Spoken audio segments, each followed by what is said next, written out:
السلام علیکم ناظرین، تو کیسے ہیں؟ امید کرتا ہوں سب لوگ اللہ تعالیٰ کے فضل و کرم سے خیر و عافیت سے ہوں گے۔ تو آج کی اس ویڈیو میں ہم لوگ ایک بہت ہی اہم سوال کے بارے میں بات کریں گے، جو کہ یہ ہے کہ مرد پر سب سے زیادہ حق کس کا ہے اور عورت پر سب سے زیادہ حق کس کا ہے۔ جی بھائی لوگ، تو ویڈیو کو شروع کرنے سے پہلے آپ سے ایک چھوٹی سی التجا ہے کہ اس چینل کو سبسکرائب کر لیں اور بیل آئیکن کے بٹن کو پریس کر دیں تاکہ تمام نیو آنے والی ویڈیو کے نوٹیفیکیشن آپ تک آتے رہیں۔ جی بھائی لوگ، تو چلتے ہیں ویڈیو کی جانب۔ حضور صلی اللہ علیہ وآلہ وسلم سے پوچھا گیا، یا رسول اللہ صلی اللہ علیہ وآلہ وسلم، مرد پر سب سے زیادہ حق کس کا ہے؟ فرمایا اس کی اماں کا، یہ نہیں فرمایا اماں اور بیوی کا۔ کہتا ہے جی میں نے برابر برابر لے کر چلنا ہے۔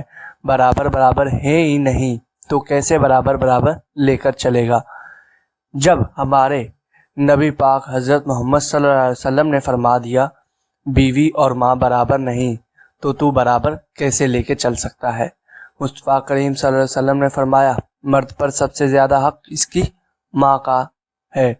یا رسول اللہ صلی اللہ علیہ وآلہ وسلم، عورت پر کس کا حق ہے؟ اس کے بعد حضرت محمد صلی اللہ علیہ وسلم نے فرمایا اس کے خاوند کا۔ اس کے لیے خانہ کعبہ تو ہے اور تیرے لیے خانہ کعبہ تیری ماں ہے۔